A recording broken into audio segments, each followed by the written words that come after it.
A Beaufort woman has filed a campaign finance complaint accusing Republican Labor Commissioner candidate Bruce Thompson of violating Georgia campaign finance laws. Our I-Team examined the allegations, and senior I-Team reporter Dale Russell is here now with the details. Dale? Russ, State Senator Bruce Thompson was raising and spending large amounts of money in his race to be Labor Commissioner, according to his last campaign disclosure. But one local woman is raising questions of her own about where some of that money came from. That's Cracker, and this is Taxi. Yeah. Jerry Tyler has two loves: boarding and feeding her current horses and reminiscing about the former horse races she followed. Political horse races.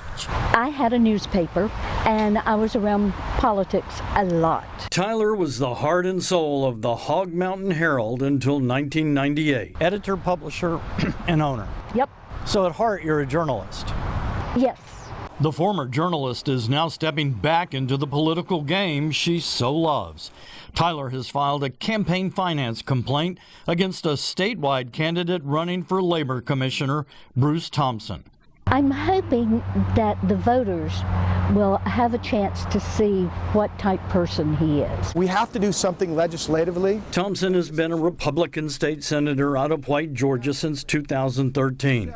But when Labor Commissioner Mark Butler announced he was retiring, Thompson decided to run for his seat. We don't want the coronavirus here. The I-Team first reported on then State Senator Thompson during the height of the COVID pandemic in March of 2020. Then Senator Thompson posted a picture on Facebook telling people he'd been rushed to an intensive care unit with respiratory failure. He said he was diagnosed with COVID-19.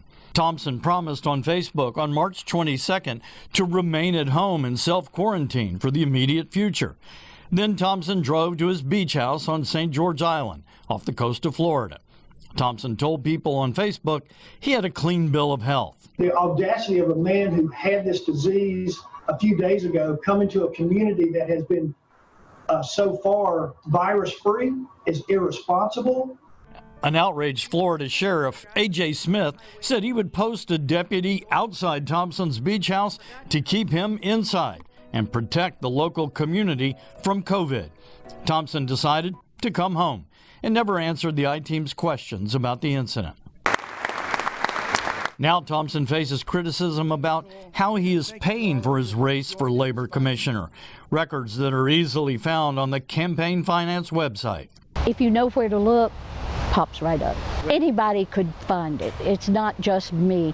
Anybody who wants to take the time and effort can find this. Jerry Tyler's complaint alleges Thompson has illegally used donations from his state Senate campaign for his Labor Commissioner race.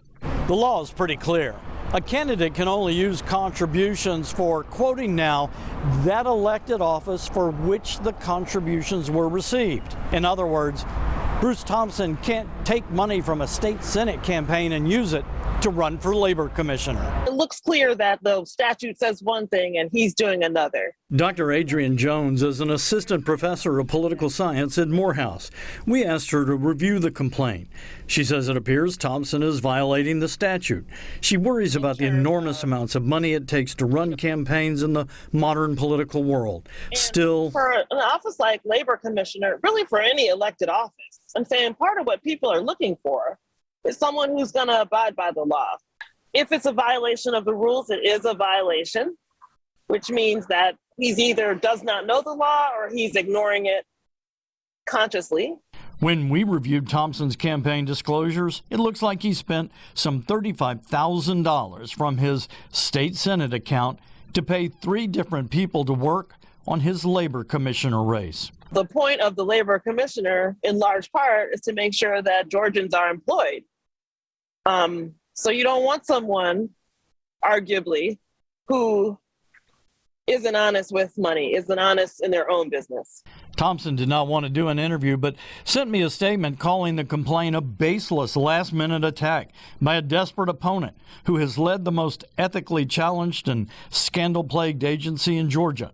When I wrote back and asked Thompson point blank, why did he use Senate campaign money to pay for people working on his Labor Commission campaign, he referred me to his lawyer. Jerry Tyler has a Mike Cohen for Labor Commissioner sign in her front yard. He was Deputy Labor Commissioner under Mark Butler and resigned to run for the job. Come here, darling. She says she filed the complaint simply because people in high places need to follow the law. Did you file this for him? Did you file this on his behalf? Not really. Not really. I'm doing this because I'm ready for our government to be clean. Now, we never heard from Thompson's lawyer about that question we asked him. Labor Commissioner candidate Mike Cohen wrote me to say he thinks Thompson should return the contributions he used from his Senate account to their, quoting now, rightful donors and take responsibility for his misuses of campaign funds, end quote. Russ, Courtney? Well, it's interesting the lawyer didn't respond after Thompson told you to call him, and it's certainly a legitimate question. If it's Senate funds, Senate campaign funds, then they're not supposed to be used in this other way. Am I missing something? No, not at all, Ross. In fact, I think it's either the essential question of this whole issue or perhaps the only question that matters in this whole issue. Right. He attacked Mike Cohen in his response, but that doesn't answer the question. So we'll have to wait and see. He will have to answer it before the state Ethics Commission, the Campaign Finance Commission, and that answer has not come in yet, as I understand it. So we'll just wait and see how this plays out. Yeah, look forward to hearing the update from you. It's always interesting. Yeah. All right. Dale, thanks.